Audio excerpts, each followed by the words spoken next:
అందరికీ praise the lord. ఈరోజు దేవుడు మనకిచ్చినటువంటి వాక్య భాగము యెహోషువ గ్రంథము 1వ అధ్యాయము 9వ వచనము.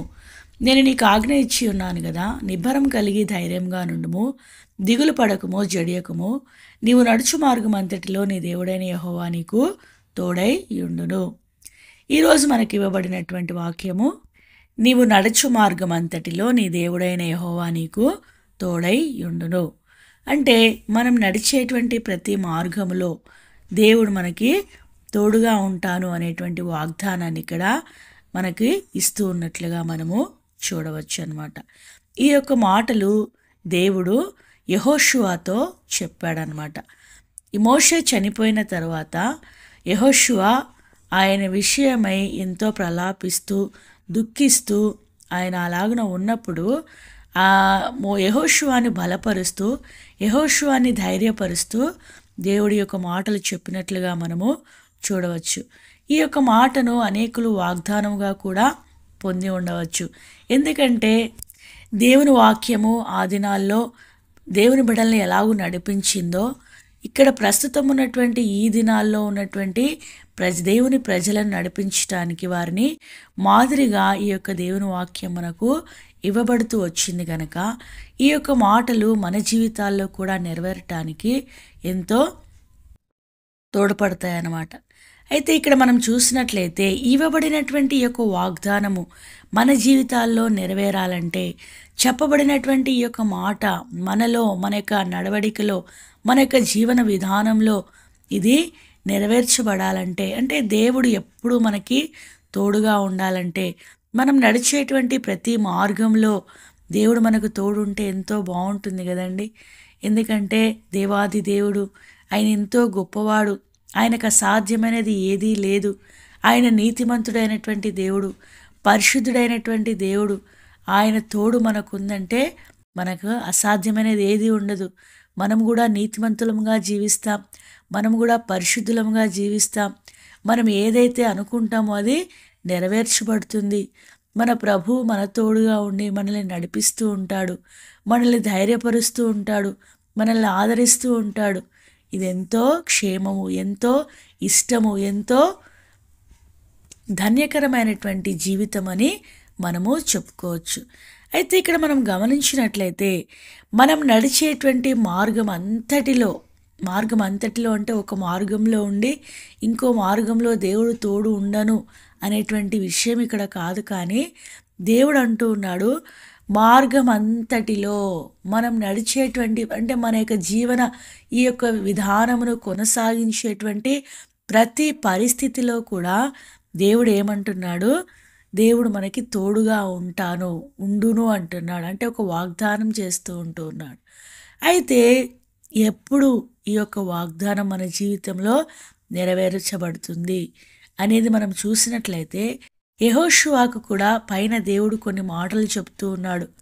నీవు ఇలాగు చేసినట్లయితే, నీవు ఇలాగు ఉన్నట్లయితే నేను నీకు తోడుగా ఉంటాను నీ మార్గం అంతటిలో అనేటువంటి విషయాన్ని దేవుడు పైన ఇచ్చినటువంటి వచనాలు మనం చూసినట్లయితే మనకు స్పష్టమవుతాయన్నమాట. ఇక్కడ 2వ వచనంలో మనం చూసినట్లయితే, కాబట్టి నీవు లేచి నీవును ఈ జనులందరూ ఈ యోర్దాను నది దాటి నేను ఇజ్రాయేలుకి ఇచ్చుచున్న దేశమునకు వెళ్ళుడి. ఇక్కడ దేవుడు యెహోషువతో ఏమంటున్నాడంటే నీవు లేయి అని చెప్తున్నాడు అనమాట. అంటే యెహోషువ అక్కడ కూర్చున్నాడు, లేచి నిలవబడమని అర్థం కాదు. కానీ తను ఉన్నటువంటి ఆ యొక్క స్థితి ఎలా ఉందంటే, తన నాయకుడైనటువంటి మోషే, తనను నడిపించేటువంటి వాడైనటువంటి మోషే, తనకు అధిపతిగా ఉన్నటువంటి ఆ యొక్క మోషే మరణించాడు. ఇంకా ముందుకు వెళ్ళేటువంటి పరిస్థితి ఎలాగా అనేటువంటి దిగులు, చింత, ఆందోళనతో ఈ యొక్క యెహోషువ ఉన్నప్పుడు దేవుడు అతడు ఉన్నటువంటి ఆ యొక్క పరిస్థితి నుండి నీవు లేయమని కోరుతూ ఉన్నాడనమాట. నీవు ఉన్నటువంటి పరిస్థితి నుండి నీవు పైకి లేయి, నిరుత్సాహపడద్దు, దిగులు పడద్దు, నేను నీకు తోడుగా ఉంటాను, నేను నీకు చూపించేటువంటి ఆ యొక్క దేశమును చూడు, ఈ పరిస్థితుల వైపు చూడొద్దు. ఈ యొక్క ఇజ్రాయేలీలు చాలామంది ఉన్నారు, వారిని నేను ఎలాగూ నడిపించాలి అనేటువంటి ఆ యొక్క పరిస్థితిని నీవు ఏమీ ఆలోచన చేయొద్దు కానీ నేను ఏదైతే దేశాన్ని ఇజ్రాయెల్కి ఇవ్వాలనుకుంటూ ఉన్నానో దానికి ఆ యొక్క దేశంనకు బయలుదేరి వెళ్ళమని దేవుడు కోరుతూ ఉన్నాడనమాట. అయితే మన జీవితాల్లో మనం కూడా మన పతనమైపోయినటువంటి పరిస్థితిని బట్టి అయితేనేమి, ఈ లోక సంబంధమైనటువంటి మనుషుల్ని మనము కోల్పోయినప్పుడు, మన రక్త సంబంధులు, మన యొక్క సన్నిహితులైనటువంటి వారిని మనము కోల్పోయినప్పుడు, లేకపోతే ఏదైనా మనకు అనానుకూలమైనటువంటి పరిస్థితి ఎదురైనప్పుడు ముందుకు కొనసాగాలన్నటువంటి ఆలోచన లేక దిగులుతో చింతతో అక్కడే ఉన్నటువంటి ఆ యొక్క పరిస్థితిలో పడి ఉన్నప్పుడు దేవుడు అంటూ ఉన్నాడు, నీవు ఆ యొక్క పరిస్థితి నుండి పైకి లేయి. ఎందుకంటే నేను నీకు చూపించేటువంటి ఆ యొక్క నిత్యత్వం ముందు, ఆ యొక్క నిత్య రాజ్యం ముందు, ఆ యొక్క పరలోక వైభవం ముందు మీరు ఎదుర్కొంటూ ఉన్నటువంటి యొక్క కష్టాలైతేనేమి, ఈ యొక్క యాత్రలో మీరు పొందుతూ ఉన్నటువంటి శ్రమలు, ఇరుకులు, ఇబ్బందులు అయితేనేమి, ఏ యొక్క పరిస్థితి అయినా కూడా అది ఎన్నతగినది కాదు గనక నేను ఏ దేశాన్నైతే మీకు ఇవ్వాలని కోరుకుంటూ ఉన్నానో దాన్ని స్వాధీనపరచుకోవటానికి ఆయన దేవుని వాక్యంలో మత్తయి సువార్తలో ఒక మాట అంటాడు కదండి, మీరు ఆయన రాజ్యమును ఆయన నీతిని మొదట వెదకుడి. దేవుడిచ్చేటువంటి ఆ యొక్క రాజ్యాన్ని వెదికేటువంటి ప్రయత్నంలో నీవు ఆగిపోయి ఉంటే దేవుడు ఈ దినమున నిన్ను ప్రోత్సహిస్తూ, నిన్ను ఆదరిస్తూ, నిన్ను ధైర్యపరుస్తూ, నిన్ను పైకి లేచి ముందుకు కొనసాగమని దేవుడు కోరుతూ ఉన్నాడు. లేదా నీ యొక్క ఆత్మీయ జీవితంలో నీవు ఎక్కడ వేసినటువంటి గొంగలి అక్కడే అన్నట్లుగా ముందుకు కొనసాగలేనటువంటి పరిస్థితిలో ఉంటూ ఉన్నావేమో. ఆత్మీయతలో మనము అంతకంతకు ఎదిగేటువంటి వారంగా ఉండాలని దేవుడు కోరుతూ ఉంటూ ఉన్నాడు. ఆత్మీయంగా మనం పసిబిడ్డలుగా ఉండాలని దేవుడు ఇష్టపడటం లేదు. కానీ శిశువు ఎలాగైతే సంవత్సరం, 2 సంవత్సరాలు, 3 సంవత్సరాలు తన యొక్క వయసుకు తగ్గట్లుగా తన యొక్క నడవడికను, ప్రవర్తన, మాట తీరుని, తన యొక్క విధానంను తను కొనసాగించుకుంటూ అభివృద్ధి పొందుతూ ఎదుగుతూ ఉంటాడో, మన ఆత్మీయ జీవితంలో మనం కూడా అలాగున ఎదిగేటువంటి వారంగా ఉండాలని దేవుడు కోరుతూ ఉన్నాడు. నీ యొక్క ఆత్మీయ జీవితంలో ఒకవేళ ఆగిపోయావేమో, ఇంకా ఎదుగుదల లేనటువంటి పరిస్థితిలో ఉంటూ ఉన్నావేమో, అయితే దేవుడు కోరుతూ ఉన్నది ఏంటంటే నీ యొక్క పడిపోయినటువంటి లేకపోతే నిలిచిపోయినటువంటి ఆ యొక్క ఆత్మీయ పరిస్థితి నుండి నీవు లేయి. నేను చూపించేటువంటి ఆ యొక్క దేశానికి నీవు అర్హురాలవు అవునట్లుగా నిన్ను నీవు ఆ యొక్క దేవుని సన్నిధిలో నిలవబడేటువంటి యోగ్యురాలవు అయ్యే విధంగా నిన్ను నీవు సిద్ధపరచుకో. ముందుకు కొనసాగు, యాత్రలో నిలిచిపోవద్దు, ముందుకు నడువు అని నన్ను దేవుడు ప్రోత్సహిస్తూ ఉన్నాడనమాట. అయితే నీవు దేవుడు నీవు నడిచేటువంటి ప్రతి మార్గంలో దేవుడు నీకు తోడుగా ఉండాలంటే ముందుగా నీవేం చేయాలి?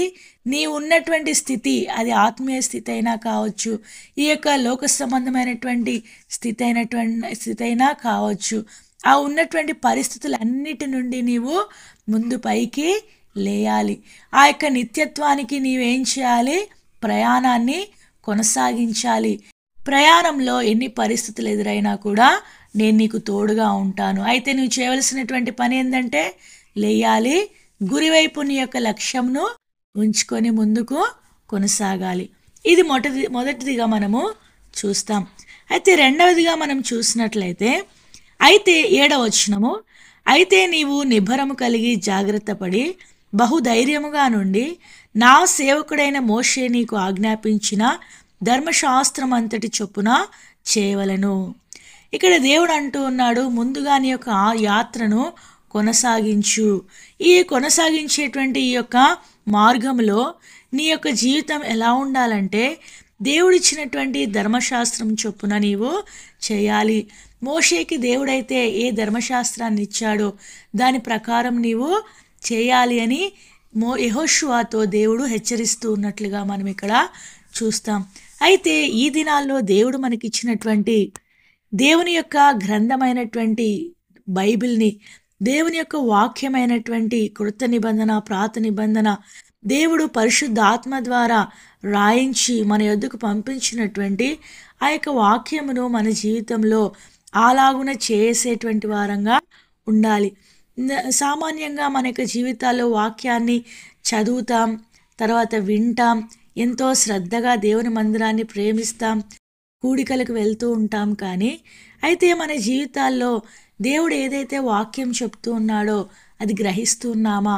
ఈ వాక్యం నాకే, ఇది నేనే సరి చేసుకోవాలి, నేను దాని ప్రకారం చేయాలి అనేటువంటి ఆ యొక్క ఆలోచనని నీవు కలిగి ఉంటున్నావా? ఒకవేళ అలాంటి ఆలోచన కలిగి ఉన్నప్పుడు సరి చేసుకుని ముందుకు కొనసాగుతూ ఉంటే నీవు ధన్యుడవు, ధన్యురాలవే. ఇది రెండవదిగా నీ జీవితంలో నీవు చేసినప్పుడు ఖచ్చితంగా నీవు నడిచేటువంటి ప్రతి మార్గంలో దేవుడు నీకు తోడుగా ఉంటాడు అనేటువంటి వాగ్దానము నీకు స్థిరమవుతుందన్నమాట. మూడవదిగా నీవు చూసినట్లయితే నీవు నడుచు ప్రతి మార్గమున చక్కగా ప్రవర్తించినట్లు నీవు దాని నుండి కుడికి కానీ ఎడమకు కానీ తొలగకూడదు. అంటే దేవుని వాక్యం ఎలాగైతే చెప్తుందో అలాగే వెళ్ళాలి. దాని నుండి కుడికి కానీ ఎడమకు కానీ, అంటే దాని నుండి ప్రక్క ద్రోవలోనికి వెళ్ళకూడదు అనమాట.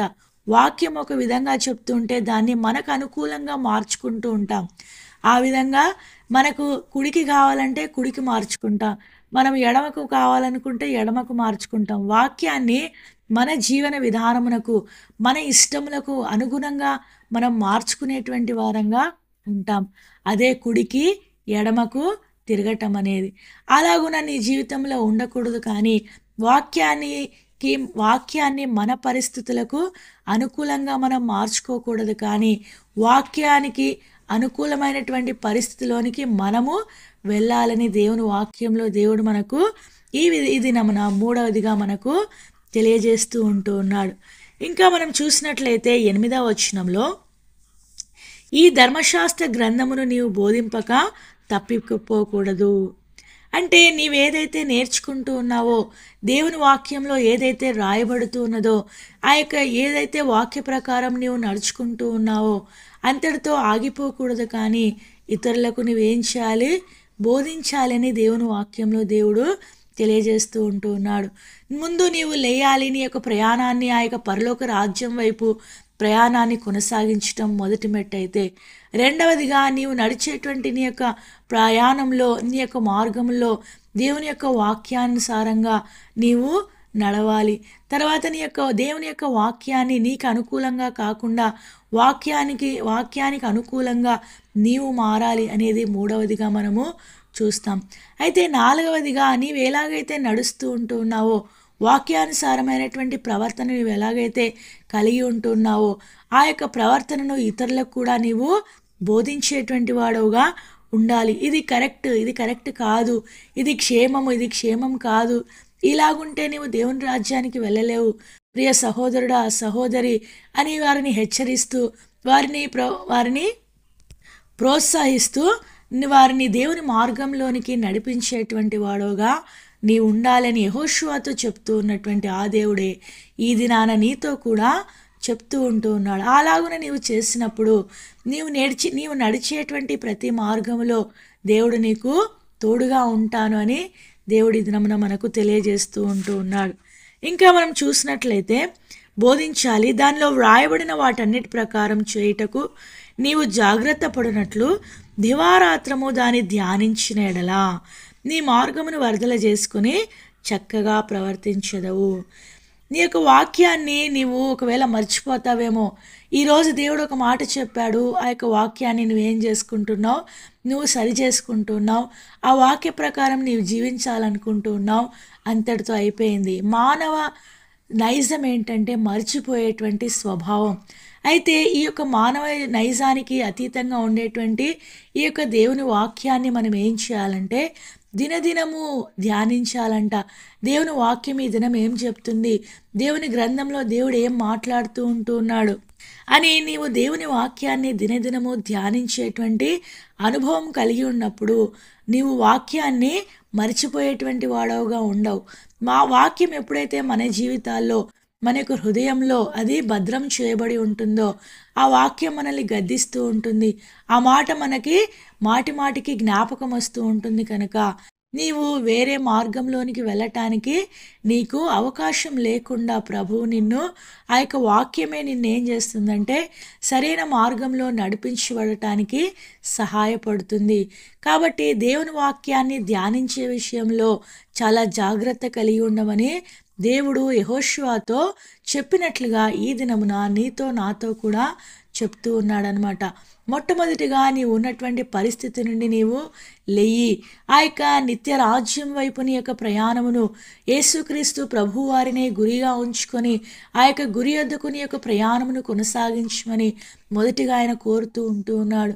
రెండవదిగా మనం చూసినట్లయితే ఆయన ఏం కోరుతూ ఉన్నాడంటే నీ యొక్క ధర్మశాస్త్రం నేను మీకు ఇచ్చాను, దేవుని వాక్యాన్ని ఇచ్చాను, ఆ యొక్క వాక్యాన్ని అనుసరించి నడువు అనేది రెండవదిగా మనం చూస్తూ ఉంటున్నాం.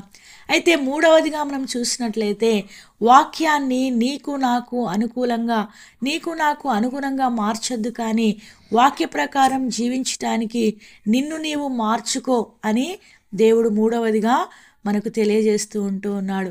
నాలుగవదిగా మనం చూసినట్లయితే దేవుడు మనకు తెలియజేసేది ఏంటంటే నీవేదైతే వింటూ ఉన్నావో నీవేదైతే దేవుని వాక్యాన్ని అనుసరిస్తూ ఉన్నావో ఆ యొక్క వాక్యాన్ని ఇతరులకు బోధించు, ఇతరులకు చెప్పు. నీవొక్కడవే ఆ యొక్క రాజ్యంలో ప్రవేశిస్తావా, అందరూ ప్రవేశించాలి కదా అనేటువంటి ఆలోచన కలిగి ఇతరులకు వాక్యాన్ని బోధించాలని దేవుని వాక్యంలో దేవుడు తెలియజేస్తూ ఉంటూ ఉన్నాడు. ఐదవదిగా మనం చూసినట్లయితే దేవుడు చెప్పేది ఏంటంటే దాని ప్రకారము దాన్ని ధ్యానించాలి. ఒకవేళ నువ్వు ధర్మశాస్త్రమును దేవుని వాక్యమును మర్చిపోతావేమో, కాబట్టి నువ్వేం చేయాలి, దాన్ని ధ్యానిస్తూ ఉంటే అది రోజు మన హృదయంలో భద్రం చేయబడుతూ ఉంది. అనేక విషయాలు దేవుడు మనకు బయలుపరుస్తాడు. తద్వారా నీవు ఆయన మార్గంలో నడిచే విషయంలో ఎంతో జాగ్రత్తతో నడిచేటువంటి వాడుగా గురి వద్దకు ఆ యొక్క నిత్యత్వానికి నీవు సురక్షితంగా చేర్చబడేటువంటి వాడుగా ఉంటావని దేవుని వాక్యంలో దేవుడు తెలియజేస్తూ ఉంటూ ఉన్నాడు. ఈ యొక్క ఐదంతల విషయాలు నీ జీవితంలో నా జీవితంలో ఏదైనా కొరత కలిగి ఉంటే సరి చేసుకుని ఈ యొక్క దేవుడు అనుగ్రహించినటువంటి యొక్క వాగ్దానం నీవు నడుచు మార్గం అంతటిలో నీ దేవుడైన యెహోవా నీకు తోడైయుండును అనేటువంటి యొక్క వాగ్దానము నీవు నేను మనమందరము స్వతంత్రించుకుందుముగాక. మరొకసారి మనకిచ్చినటువంటి వాక్య భాగమును చదువుకొని ముగించుకుందాం.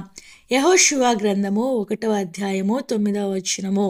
నీవు నడుచు మార్గం అంతటిలో నీ దేవుడైన యెహోవా నీకు తోడైయుండును. దేవుడి కొన్ని మాటలను దీవించి ఆశీర్వదించుగాక. ఆమేన్.